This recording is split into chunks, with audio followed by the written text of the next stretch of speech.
चलिए, तो इस वीडियो लेक्चर में हम पढ़ेंगे प्रतिरोध के बारे में। ओम के नियम आप पढ़ लिए हैं।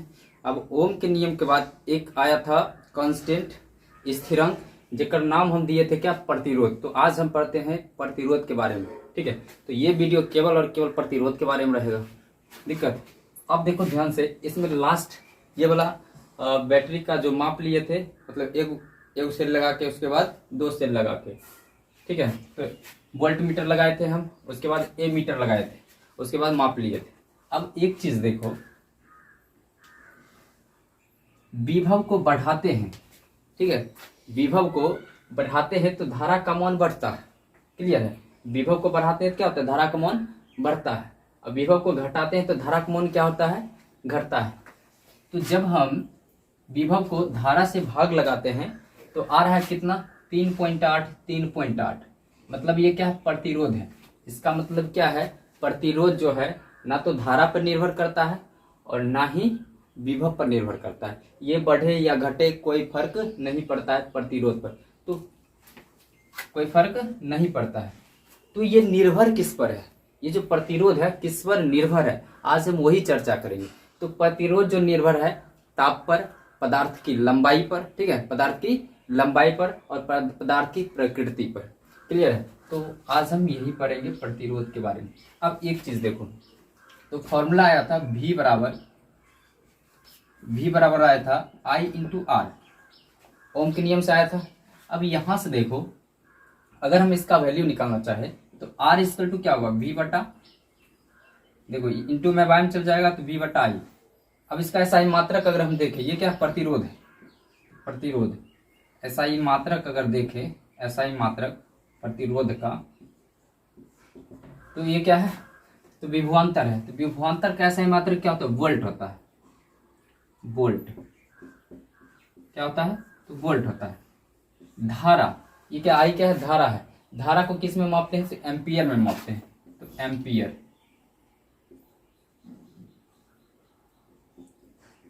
ठीक है, तो वोल्ट प्रति एम्पियर को हम बोलते हैं ओम। ये ओम जो है वैज्ञानिक का नाम है, ठीक है, उन्होंने ही खोज किए थे रेसिस्टेंस का, मीन्स प्रतिरोध का खोज किए थे। इसका जो सिंबल होता है वो कुछ इस तरह होता है। क्लियर है, तो यह है ओम का सिंबल। किसने खोजा था प्रतिरोध को, तो ओम ने। क्लियर है।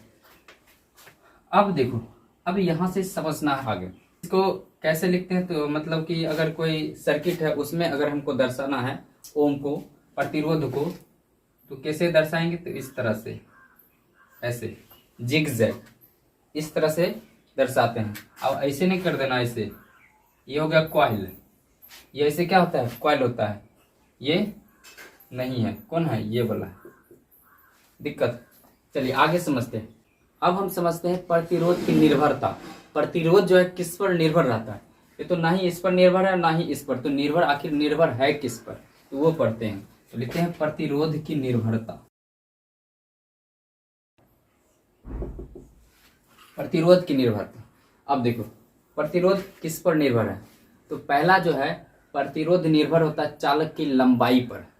ठीक है, जितना ज्यादा, देखो चालक समझ में आ रहा है ना, तार जिसको करंट नहीं दिख रहा, करने तार है नहीं होता है, देखो ये दिख रहा है, नहीं दिख रहा है, चलो माइके वाला समझ लो, वो तार रहता दिखा देते। ये वाला देखो तार, ये है ना, ये जितना ज्यादा लंबा तार होगा उसका प्रतिरोध उतना ही ज्यादा होगा, जितना ज्यादा छोटा तार होगा उसका प्रतिरोध उतना ही कम होगा। क्लियर, तो हम लिख सकते हैं कि चालक का प्रतिरोध, चालक का होता है, ठीक है, यानी कि चालक का जो प्रतिरोध होता है लंबाई के समानुपाती होता है, मतलब R समानुपाती होगा किसके, तो लंबाई के, L के। जैसे जैसे लंबाई में वृद्धि होगा वैसे वैसे प्रतिरोध बढ़ेगा। प्रतिरोध मतलब क्या, धारा के मार्ग में जो रुकावट पैदा कर दे, ठीक है, जो धारा के मार्ग में रुकावट पैदा कर दे उसको बोलते हैं प्रतिरोध। और गांव में जो रुकावट पैदा कर दे उसको बोलते हैं ब्रेकर। क्या बोलते हैं, ब्रेकर नहीं रहता है, ब्रेकर ओठ दिया हुआ रहता है, एकदम ऊंचा ऊंचा रहता है, पोले गिरा के ओठ दे देता है, बहुत 90 डिग्री पूरा रहेगा इस तरह से, बहुत खतरनाक ओठ होता है। ठीक है। तो गॉम क्या होता है, कौन सा प्रतिरोध है, ये है, ओट है, ब्रेकर है। इसको समीकरण 1 मान लेते हैं। जैसे लंबाई बढ़ेगा वैसे प्रतिरोध बढ़ेगा। जैसे कि मान लो ये तार बनाए हम, एगो छोटका तार, यह चालक तार, क्लियर। और एक और बनाए हम, ये मान लो इससे बड़ा है चालक तार, इसका मान लेते लंबाई L है और इसका लंबाई L1 है। देखो इससे तो ये बड़ा है, तो बताओ किसका प्रतिरोध ज्यादा होगा, इसका प्रतिरोध ज्यादा होगा। L1 वाला प्रतिरोध ज्यादा होगा, इसका कम होगा। क्यों? क्योंकि ये लंबा तार है, ठीक है, इसका लंबाई ज्यादा है इसलिए इसका प्रतिरोध ज्यादा होगा, और इसका लंबाई कम है इसका प्रतिरोध कम होगा। क्लियर है, समझ में आया कि नहीं पहला पॉइंट। दूसरा जो निर्भर करता है प्रतिरोध, चालक के अनुप्रस्थ काट के क्षेत्रफल पर निर्भर करता है। किस पर? चालक के अनुप्रस्थ काट के क्षेत्रफल। जितना मोटा तार होगा, जितना मोटा तार होगा उसमें प्रतिरोध उतना कम होगा, ठीक है, उसमें प्रतिरोध उतना ही कम होगा। जितना पतला तार होगा उसका प्रतिरोध उतना ही ज्यादा होगा। क्लियर है। जैसे समझो यहां पर, जैसे पहले हेडिंग लगाते हैं, क्या, चालक,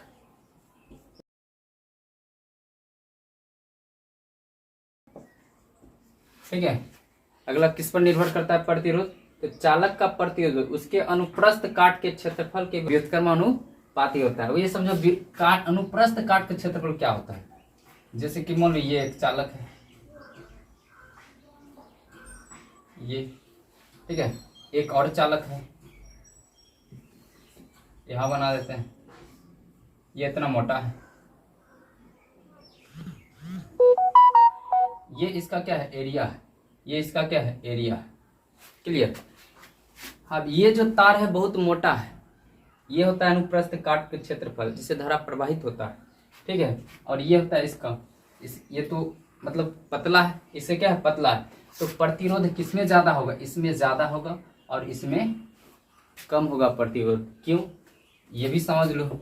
जैसे मान लो कि गेट है,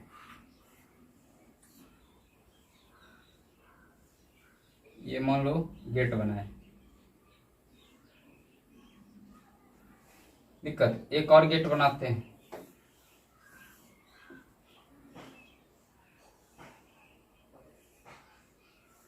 ये गेट बना है।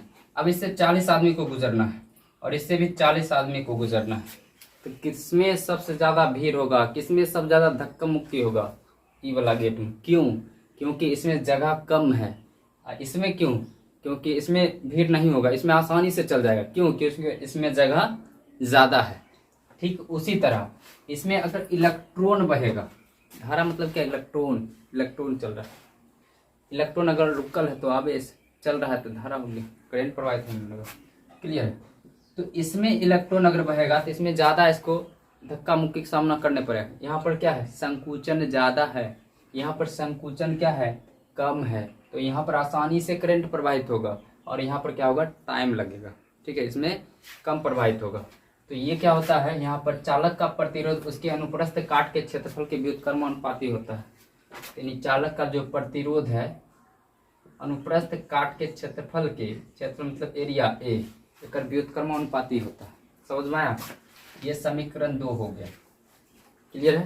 तो अब हम क्या करते हैं, इस तरह मिटा देते हैं, नहीं तो ऐसा करिए, ये पूरा छाप लीजिए, हम ये वाला मिटा देंगे।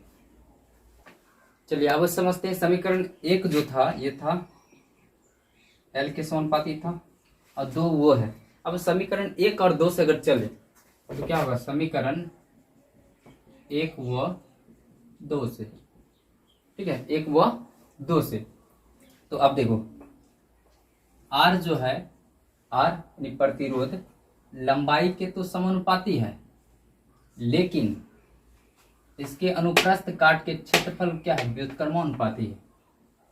ये अगर ये समानुपातिक चिन्ह हटता है तो एक कांस्टेंट आता है, नियतांक आता है। तो वो नियतांक क्या है, रो, क्या है, rho L by A. Clear है। तो ये आता है रो एल बाय ए। अब देखो इसका नाम याद नहीं रहेगा, देखो आसान तरीका है, याद कर सकते हो। पी, पी के देखो, पी पी ऐसे पी होता है ना, पी हल्का झुका हो, पी क्या करो, इस पी को झुका दो, झुका दे, इस पी को क्या किया, झुका। अब बोले कोई इसको रो, रो, पी को बोलो अब रो तुम, बहुत हुआ खरा। सीधा है तो पी, झुक गया तो पी रोने लगा, रो। समझ में आया, याद रहेगा रो। पहले हम देखते हैं क्या कंडक्टिविटी। कंडक्टिविटी मतलब चालकता। क्या है चालकता, ये चालकता क्या है, जो चालकता मतलब क्या होता है कि करंट को आसानी से सुगमता से प्रवाहित करा दे, उसको हम बोलते हैं क्या, चालकता, कंडक्टिविटी। क्लियर है, जो चालक को आसानी से सुगमता से प्रवाहित करा दे उसको क्या बोलते हैं, चालकता बोलते हैं। सबसे कम प्रतिरोध किसमें होता है, तो चांदी में होता है। यानी कि सबसे ज्यादा चालकता की अगर बात करें तो सबसे ज्यादा चालकता किसका होता है, चांदी का होता है। उसके बाद होता है कॉपर का, उसके बाद होता है एल्युमिनियम का। क्लियर, तो सबसे ज्यादा किसका होता है, चांदी का। अगर चाहते हो कि करंट कम लॉस हो तो चांदी का तार लगा दो, ट्रांसफार्मर देने की जरूरी नहीं, कम ट्रांसफार्मर देना पड़ेगा। क्लियर है, इसमें करंट का बहुत कम लॉस होता है, बहुत ही कम लॉस होता है। क्लियर, तो करंट अब चाहते हो कोई कम लॉस हो, किसका लगाओ, चांदी। चांदी बहुत महंगा होता है, अगर लगा दोगे तो हम अपना घर में पता चला कल से लाइनों गायब और चांदियों गायब। समझ में आया। इससे उसके बाद ये कॉपर, ये भी कॉस्टली होता है। ट्रेन व्रेन में जो उपयोग किया जाता है वो कॉपर का रहता है। समझ में आया। उसके एल्युमिनियम ये रहता है, ये कम कॉस्टली आता है, इससे ज़्यादा कॉस्टली ये आता है, फिर उससे ज़्यादा कई गुना ज़्यादा ये होता है चांदी कॉस्टली। क्लियर है, तो सबसे ज़्यादा क्या होता है, चांदी का। उसके बाद क्या होता है, कॉपर का। उसके बाद क्या होता है, एल्युमिनियम का होता है। समझना है, तो ये चालकता है। जिसका चालकता ज़्यादा होगा उसमें करंट लॉस कम होगा, जिसका चालकता कम होगा उसमें करंट लॉस ज़्यादा होगा। क्लियर, तो ये है चालकता। अब ये आइए प्रतिरोध के बारे में। आर बराबर जो फॉर्मूला आया, पी को रुलाइए L/A। क्लियर, अब इसमें हम समझते हैं, अच्छा समझना ध्यान से। ये क्या है, ये इसको बोलते पढ़ते हैं क्या, रो, RHO। इसका क्या नाम है, तो विशिष्ट प्रतिरोध। विशिष्ट प्रतिरोध या इसी को बोलते हैं प्रतिरोधकता। कभी बोलते हैं, तो प्रतिरोधकता। क्लियर, एक काम क्या है, तो ये बताता है कि पदार्थ जो है किससे बना है। क्या बताएगा, पदार्थ किससे बना है, पदार्थ की प्रकृति क्या है, पदार्थ की प्रकृति क्या है, प्रकृति क्या है। तो ये केवल और केवल ये बताता है कि पदार्थ जो है किससे बना है, चांदी से बना है कि कॉपर से बना है कि एल्युमिनियम से बना है या कुछ से। पदार्थ की प्रकृति को बताता है, केवल इसका यही काम है। अब देखो ध्यान से, अगर हम बात करें कि 10 मीटर लंबा तार, ठीक है, और 40 मीटर लंबा तार का विशिष्ट प्रतिरोधकता क्या होगा, वही होगा। 10 मीटर लंबा तार में भी विशिष्ट प्रतिरोधकता वही होगा, और 40 मीटर लंबा तार में विशिष्ट प्रतिरोधकता वही होगा, और 400 मीटर में भी प्रतिरोधकता, विशिष्ट प्रतिरोधकता यही होगा, चेंज नहीं होगा। हाँ, जब हम पदार्थ की क्वालिटी को चेंज कर देंगे, जैसे यहाँ पर चांदी की जगह पर अगर हम कॉपर ले आएंगे तब एक चेंज हो जाएगा, तब ये चेंज होगा क्या, विशिष्ट प्रतिरोधकता। ऐसे चेंज नहीं होता है। क्लियर है, तो याद रखना है।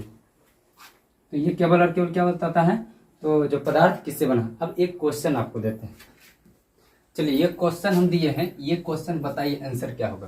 क्वेश्चन है कि 10 मीटर लंबे सोने के एक तार का विशिष्ट प्रतिरोध यदि X है तो 40 मीटर लंबे तार का प्रतिरोध क्या होगा। अगर ये आप समझे होंगे विशिष्ट प्रतिरोध के बारे में तो आप इसका आंसर आसानी से दे सकते हैं, और नहीं तो नहीं दे सकते। चलिए 5 सेकंड का टाइम देते हैं, स्टार्ट है टाइम। चलिए बताते हैं। देखो क्या बोल रहा है कि 10 मीटर लंबे सोने के तार, सोने के एक तार का विशिष्ट प्रतिरोध X है। कितना है X, तो 40 मीटर लंबे तार का प्रतिरोध क्या होगा? तो बताओ, इसमें पदार्थ की क्वालिटी में चेंज किया है? नहीं किया है। तो विशिष्ट प्रतिरोध क्या होगा? वही होगा। मतलब आंसर क्या हो जाएगा? एक्स। समझ पाया? आंसर क्या होगा? एक्स। क्योंकि हम यहाँ पर पदार्थ की प्रकृति नहीं बदले हैं, सोने के तार है। ठीक है, या 40 मीटर रहे या 400 मीटर रहे, तो ये कितना होगा? उतने होगा प्रतिरोध। दिक्कत है? तो ये इसका आंसर होगा। अगला क्वेश्चन देखिए, ये देखो, बोला किसी चालक की लंबाई खींचकर 5 गुना कर दिया जाता है। याद रखना, जब भी बोलेगा ना खींच कर 5 गुना, 10 गुना या 4 गुना कर दिया जाता है, तो स्क्वायर कर देना। जैसे 5 है, 5 मीटर है, ठीक है, कोई चालक है, उसको खींच कर, कोई चालक तार है, मान लो कोई किसी चालक, कोई भी चालक तार है, उसको खींच कर हम 5 गुना कर दिए, तो प्रतिरोध कितना हो जाएगा? तो स्क्वायर कर देना। कितने गुना कर दिए थे? तो 5 गुना। अब 5 का स्क्वायर कितना हो जाएगा? 25। कितना हो जाएगा? 25 हो जाएगा। 25 ओम।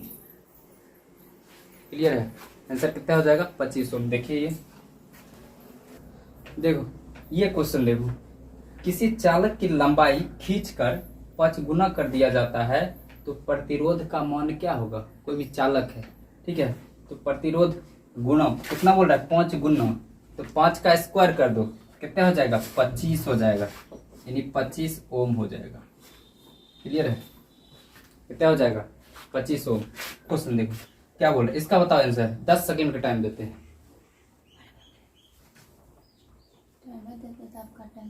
ठीक है, अब देखो इसका आंसर आ गया होगा। क्या बोल रहे हैं? 4 ओम वाले किसी चालक की लंबाई खींच कर 5 गुना कर दिया जाता है, तो प्रतिरोध क्या होगा? अब सबको दिमाग में आया होगा कि एकदम 5 का स्क्वायर 25 ओम, लेकिन इसमें प्रारंभ में दिया है कितने? 4 ओम।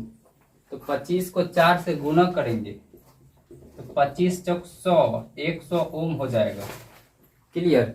नहीं तो हम क्या लिख सकते हैं? इसका 25 गुना लिख सकते हैं, 25 गुना, या ये आंसर होगा। ठीक है, अगर इससे गुणा नहीं करेंगे तो क्या होगा? 25 गुना। अगर गुना कर देंगे तो क्या हो जाएगा?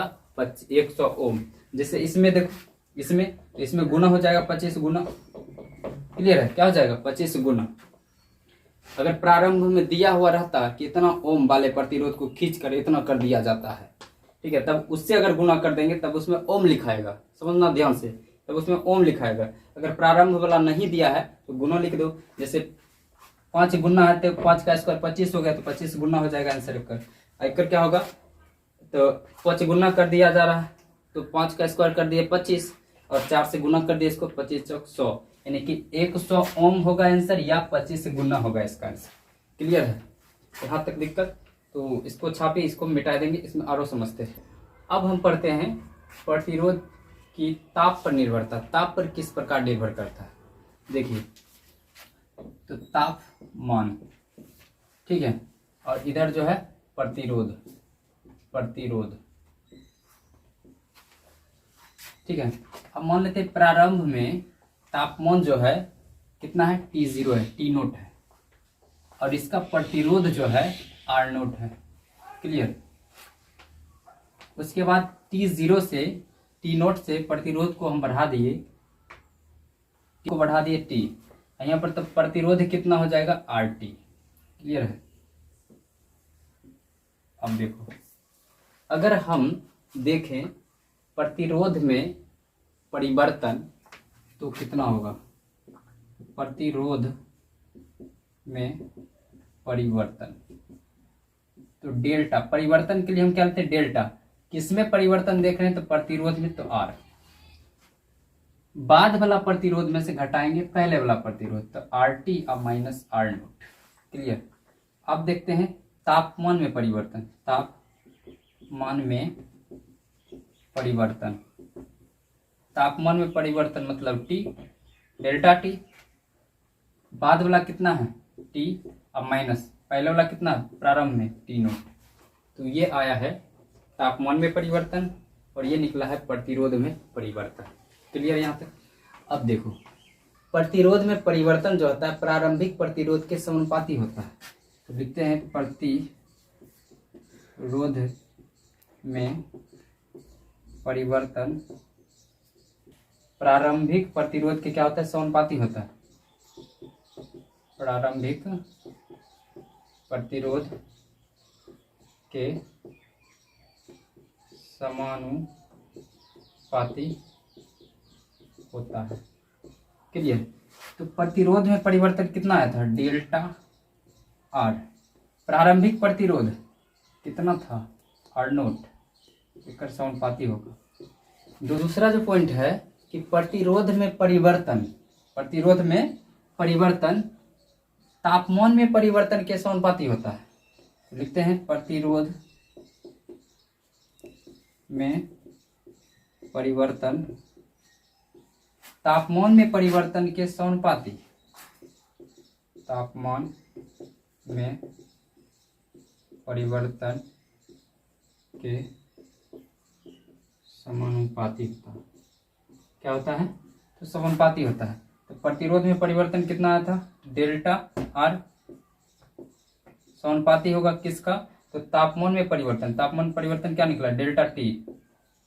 समीकरण 1 मान लो, इसको 2, दोनों को मिला दो। तो समीकरण 1 व 2 से समीकरण 1 कितना है, डेल्टा आर। समानुपाती है किसके किसके, प्रारंभिक प्रतिरोध के, उसके बाद डेल्टा टी के। क्लियर। अब देखो फिर समानुपातिक चिन्ह हटेगा तो एक कांस्टेंट आएगा, तो यहां देख लेते हैं। तो डेल्टा आर, ठीक है, कांस्टेंट आएगा जिसको बोलते हैं अल्फा, ए का विग्रह रूप, आर नोट और डेल्टा टी। तो ये आ गया। अब देखो डेल्टा आर क्या है, डेल्टा आर प्रतिरोध में परिवर्तन है। तो यहां से लिख सकते हैं आर टी और minus R naught equal to alpha R naught और डेल्टा टी। इसको इधर कर लो। तो आर टी बराबर क्या होगा, प्लस माइनस है प्लस आर नोट और प्लस अल्फा आर नोट और डेल्टा टी। क्लियर है। तो ये फॉर्मूला आ गया। अब ये क्या है, अल्फा, ये है ताप गुणांक। क्या बोलते हैं, तो ताप गुणांक।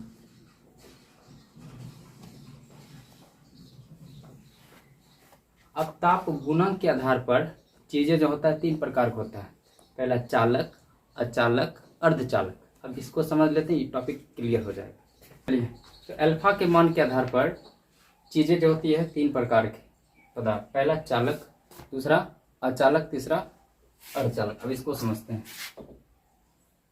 देखो पहला चालक, चालक होगा तो अल्फा जो होगा पॉजिटिव होगा। दिक्कत है, क्या होगा, पॉजिटिव। उसके बाद अगर अचालक है तो अल्फा जो होगा, अल्फा ये होगा 0। उसके बाद अगर अर्धचालक हुआ, अर्धचालक, तो अल्फा जो होगा निगेटिव होगा। क्या होगा, निगेटिव। क्लियर। अब देखो ध्यान से, अगर अल्फा पॉजिटिव है तो फॉर्मूला क्या है, R naught equal to R T equal to R naught plus alpha positive है, पॉजिटिव, और उसके बाद आर नोट डेल्टा टी। अब ध्यान समझना है यहाँ पर। अब देखो ये पॉजिटिव है, अल्फा क्या है, पॉजिटिव। अगर अल्फा पॉजिटिव है तो इसमें जुड़ रहा है, क्या हो रहा है, जुड़ेगा। तो जुड़ेगा तो मतलब क्या, प्रतिरोध का मान बढ़ेगा। प्रतिरोध का मान क्या होगा, बढ़ेगा। तो प्रतिरोध का मान बढ़ता है। दिक्कत है। तो इस स्थिति में आर टी जो होता है बड़ा होता है किससे, आर नोट से, यानी प्रारंभिक प्रतिरोध से ज्यादा होगा बाद का प्रतिरोध। क्लियर है। अगर अचालक है, अगर क्या है, अचालक, अल्फा 0 है तो यहाँ से देखो R T equal to R naught, और अल्फा क्या है, 0 थी, पूरे 0 बना देगा, यानी बराबर हो जाता है इस स्थिति में। यानी कि ताप को बढ़ाए या घटाए कोई प्रभाव नहीं पड़ेगा अचालक में। लेकिन इसमें ताप को बढ़ाएंगे या घटाएंगे तो प्रभाव पड़ेगा किस पर, प्रतिरोध पर। समझना है। ताप बढ़ेगा यानी कि अल्फा क्या है, ताप गुणांक है। ताप गुणांक यानी कि ताप बढ़ेगा तो प्रतिरोध बढ़ेगा, ताप घटेगा तो प्रतिरोध घटेगा। समझना है। तो ये है। इसमें देखो